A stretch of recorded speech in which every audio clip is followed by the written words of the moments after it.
Nous sommes à Lyon. C'est ici que vit Morgan, un jeune garçon de 20 ans. Étudiant en école d'ingénieur, il est très sérieux et consciencieux et passe ses journées en cours.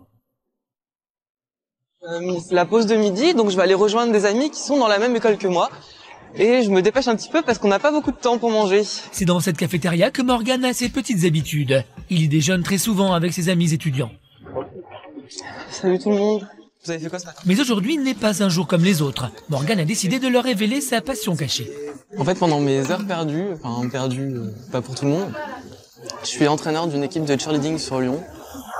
Et Morgan en cheerleader, ça donne ça. Venue tout droit des États-Unis, cette discipline mélange gym, danse et saut acrobatique.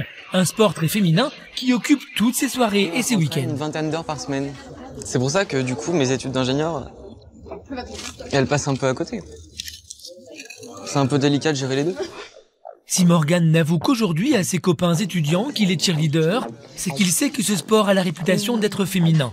Et comme il le craignait, la réaction de ses amis est négative, ils ne sont pas du tout emballés. Je pense pas qu'il faut avoir des super compétences pour faire ça. Bah écoute, viens à l'entraînement et tu verras que non, il y a une condition physique quand même, il y a une préparation. Ça m'énerve, parce qu'il sait pas de quoi il parle. Il nous a jamais vu faire et il se base sur des stéréotypes et moi je demande qu'une chose, c'est qu'il vienne nous voir à un entraînement pour qu'il change d'avis, tout simplement. Et si Nicolas a une idée préconçue sur le cheerleading, après quelques minutes de réflexion, il finit par accepter l'invitation de Morgan. Donc tu viendras nous voir à un entraînement ce week-end? Je viendrai voir. Ok, super. Ok. Morgan a bien l'intention de faire un sort aux idées préconçues et aux préjugés de son ami Nicolas et de lui démontrer qu'au-delà de son côté féminin, le cheerleading est avant tout vraiment physique. Et jusque chez lui, Morgan vit cheerleading à chaque instant. Bienvenue chez moi. S'il vit en colocation dans le centre de Lyon, c'est avec des colocataires qui partagent la même passion que lui. Si Lohan est cuisinier et Claire se destine à devenir douanière, tous les week-ends, les trois colocataires font partie de la même équipe de cheerleaders. C'est quand même beaucoup plus sympa de vivre avec des gens avec qui on a une passion commune. Vivre avec des ingénieurs, je pense que ça aurait été trop studieux pour moi. Plutôt que de prendre, par exemple, une colocation avec des gens qu'on connaît pas. Comme on est dans la même équipe, on s'entend bien, on s'est dit pourquoi pas prendre une colocation ensemble. Et pour habiter ici, il vaut mieux partager cette même passion sportive. 98% on parle de cheerleading dans cet appartement. Cette discipline sportive, Morgan l'a découverte il y a 2 ans en tombant par hasard sur un film à la télévision. C'est la chorégraphie qui m'a fait découvrir le cheerleading et c'est celle qui a fait que je savais que c'était le sport qu'il me fallait. Il n'en a pas fallu plus pour que ce soit le coup de foudre. Morgan, qui faisait de la gymnastique depuis 16 ans, est tombé fou amoureux de cette J'ai discipline. vu qu'il y avait un mélange de pyramide humaine, de danse, enfin c'est dynamique, il y a de la gym. Je voulais surtout pas quitter la gym parce que j'ai quand même fait de la gym depuis que je suis tout petit et je voulais un sport qui reste dans la gym. Et je me suis dit ça, c'est quand même l'idéal, c'est ultra dynamique, il y a de la danse, il y a un contact entre les cheerleaders avec le public, enfin c'est un sport qui pour moi est assez exceptionnel en fait. Depuis, il ne fait plus que se consacrer à cette nouvelle passion, faisant passer ses études d'ingénieur au second plan. Et ça m'a permis en même temps de moi m'évader par rapport à mes études, de respirer et de prendre du temps pour moi, uniquement pour moi. Mais le cheerleading n'a pas vraiment bonne presse. Ce qui m'embête un peu avec ce sport, c'est qu'en fait, il est pas du tout connu. Rien qu'à mon école, mes copains ingénieurs, ils ont des stéréotypes et ils nous dévalorisent. Et j'aimerais bien, juste pour leur montrer qu'on est un vrai sport, qu'il y ait au moins une personne de ma classe qui puisse venir nous voir à l'entraînement. À 20 ans, Morgan vit pleinement sa passion et assume totalement de pratiquer une discipline aussi féminine. Mais il sait que les gens ont un a priori négatif sur ce sport, à commencer par ses parents, qui craignent de voir leur fils négliger ses études au profit d'une passion qu'ils ont du mal à comprendre. Il ne faut pas qu'il lâche ses études, ouais. Oui. C'est très, très important, parce que s'il réussit pas là-dedans, il vaut mieux qu'il ait un métier dans les mains. Morgan va-t-il réussir à convaincre ses parents qu'il peut tout mener de front? Au fond de lui, caresse-t-il l'espoir d'abandonner ses études pour se consacrer au cheerleading? Son entourage finira-t-il par accepter sa passion?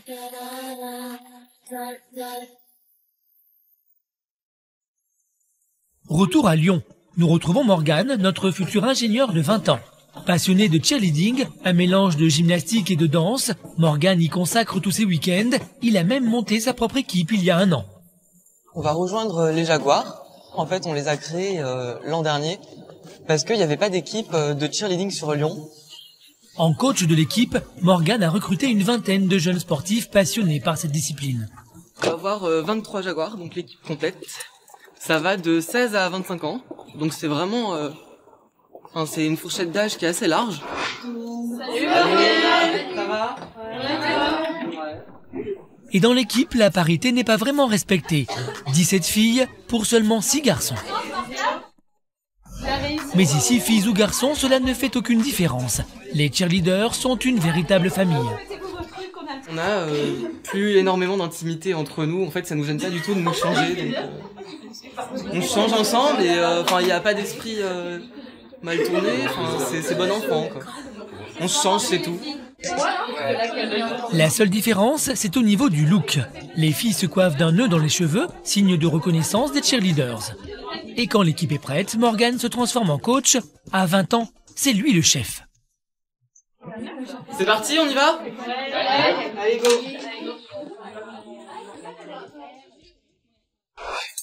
Après un petit quart d'heure d'échauffement, l'entraînement débute et l'équipe passe aux choses sérieuses.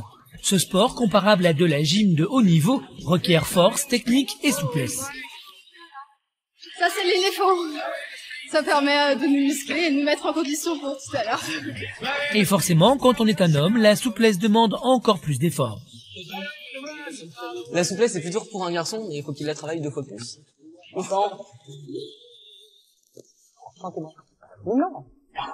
Place maintenant à la chorégraphie et ses pyramides humaines.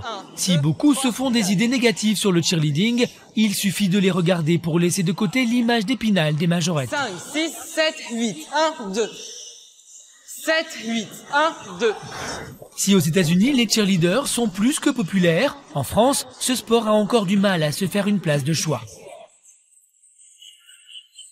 5, 6, 7, 8, 1.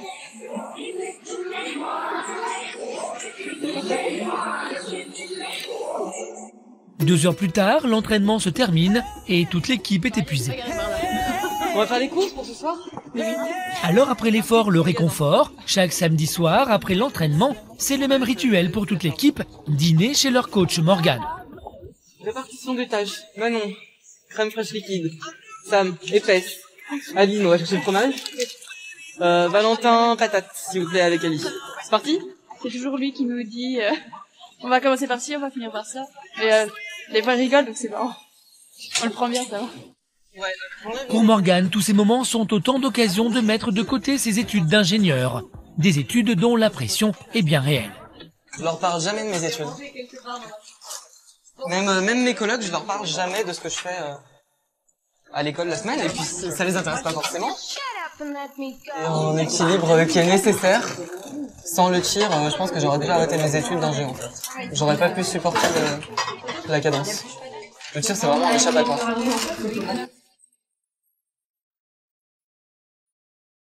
S'il vit pleinement sa passion et s'épanouit dans le milieu du cheerleading, Morgane inquiète ses parents. C'est vraiment primordial qu'il prépare son avenir, parce que le cheerleading, ça va pas le nourrir toute sa vie. Hein. Va-t-il remettre en question ses études d'ingénieur pour s'adonner à sa passion?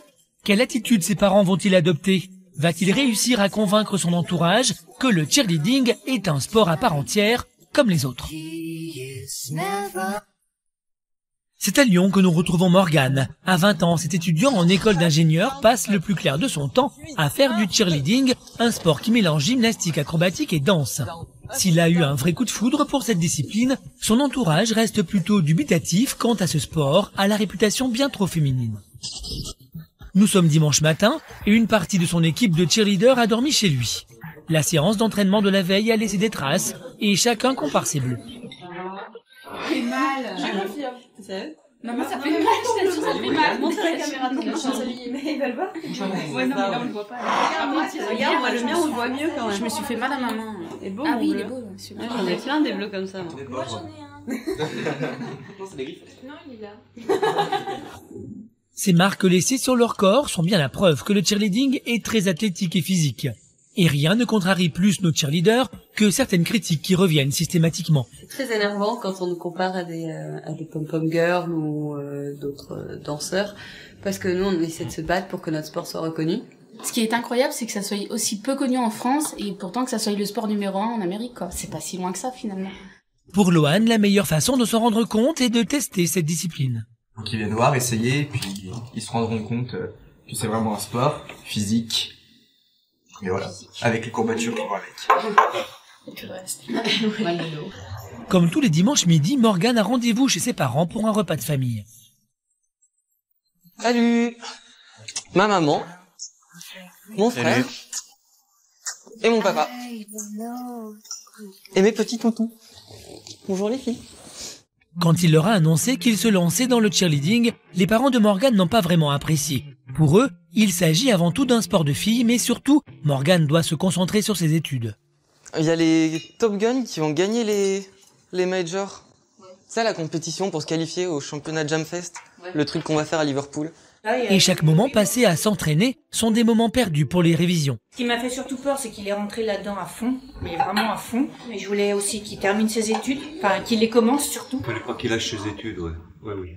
C'est très très important parce que s'il réussit pas là-dedans, il vaut mieux qu'il ait un métier dans les mains. C'est une période de sa vie, ça. C'est uniquement, ça va pas nourrir toute sa vie, donc c'est vraiment primordial qu'il prépare son avenir, parce que le cheerleading, ça va pas le nourrir toute sa vie. Hein. Enfin, ça le nourrit même pas du tout. S'il tente de les rassurer sur ce point de vue, Morgane ne cache pas pour autant qu'à choisir entre ingénieur et cheerleader, il n'hésiterait pas une seconde. En fait, le but, tu sais très bien quand même que j'aimerais bien vivre du cheerleading.